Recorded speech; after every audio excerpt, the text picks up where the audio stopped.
Boa tarde, meus amigos, boa tarde, meus irmãos. Aqui é o seu amigo Pastor Cleverton com mais um estudo bíblico. E hoje nós vamos meditar juntos aqui no livro do profeta Jeremias, capítulo número 9. Bem, esse capítulo é a continuação do capítulo 8, onde o profeta Jeremias fala sobre o juízo de Deus que viria sobre a nação de Israel por rejeitarem o Senhor.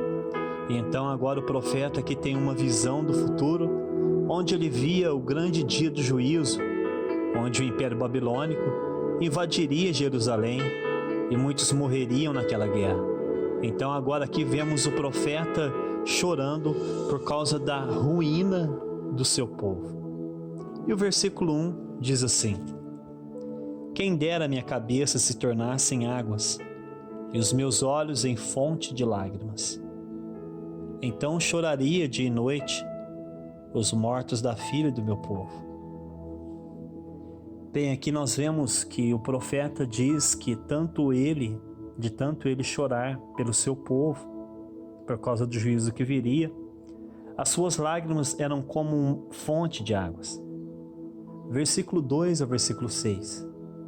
Aqui nós vemos o profeta agora começa a descrever como era o estilo de vida do povo de Jerusalém.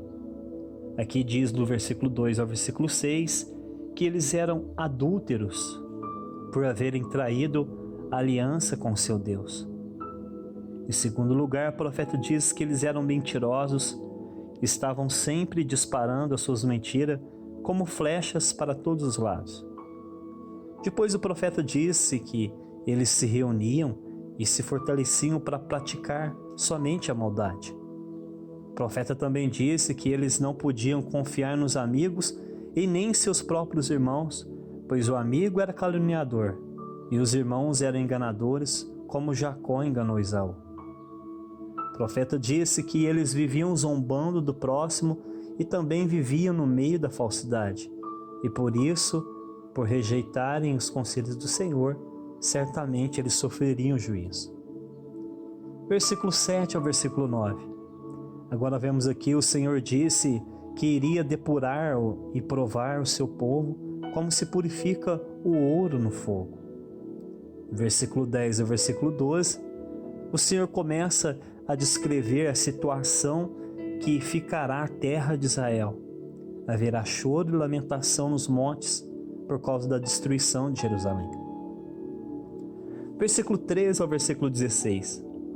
O Senhor fala sobre o real motivo daquele juízo. Eles deixaram de lado a lei do Senhor, não deram ouvido à sua palavra e não andavam de acordo com ela. Mas antes eles escolheram adorar falsos deuses e a andar em seus próprios caminhos. Por esse motivo, o Senhor iria alimentar eles com o seu próprio sofrimento e também espalharia todos eles entre as nações. Versículo de número 17 ao 22. O Senhor agora pede para o povo convocar as carpideiras, que eram as mulheres responsáveis pelos cultos fúnebres naquele tempo. Elas deveriam se apressar, porque o juízo viria em breve. Versículo 23. O Senhor finaliza sua mensagem com uma advertência para todos aqueles em Jerusalém que se achavam sábios, fortes e ricos. Pois toda sabedoria, poder e riqueza, sem a presença do Senhor, não tem valor algum. Pois tudo isso que eles tinham não podia livrar eles do juízo que em breve viria. Versículo 24. Aqui diz que a verdadeira glória está em conhecer o Senhor de verdade, não apenas conhecer a história de Deus sobre o seu imenso poder, mas conhecer Ele pessoalmente através de uma comunhão paterna.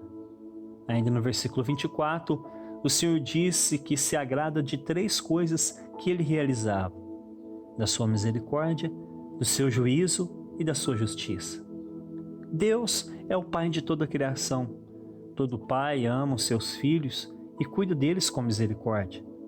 Mas quando os filhos se rebelam contra o pai, então ele corrige eles.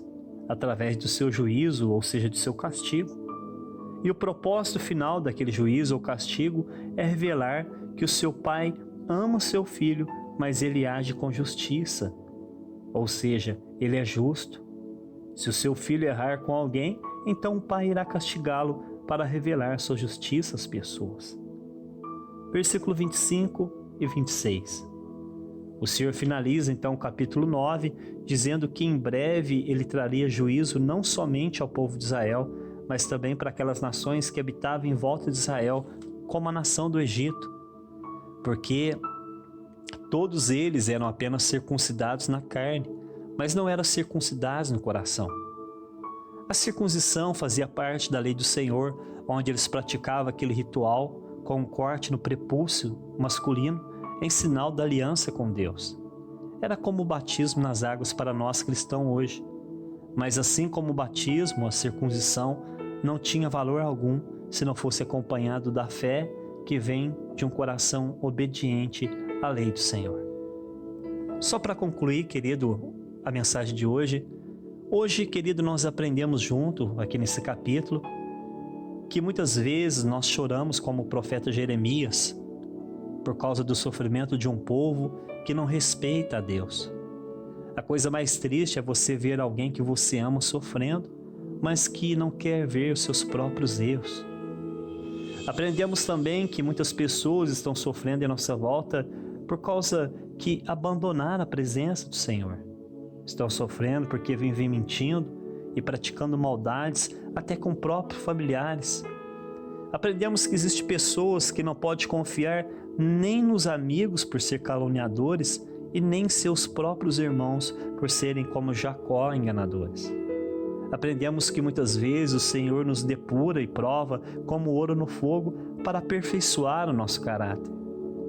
Aprendemos que antes de nos corrigir, o Senhor nos avisa e nos convida ao arrependimento, e depois Ele nos fala sobre o real motivo daquela correção, que é por termos abandonado a sua palavra, abandonado a sua direção, para podermos andar em nossos próprios caminhos.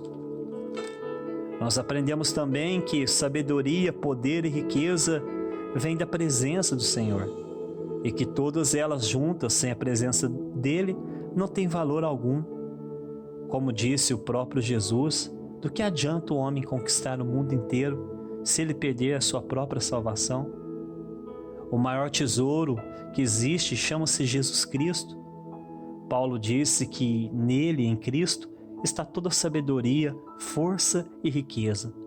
Por isso devemos conhecê-lo cada vez mais através da fé e da comunhão na palavra e na oração. E para finalizar, hoje aprendemos que a verdadeira religião não é a religião exterior, mas a religião interior. Não basta circuncidar a carne ou descer as águas do batismo, pois esses rituais não salvam ninguém. Eles apenas testificam que alguém aceitou aquela religião. Mas a religião interior fala de um coração transformado por Deus, de um coração aberto totalmente para Ele, disposto a ouvir e a obedecer a sua direção.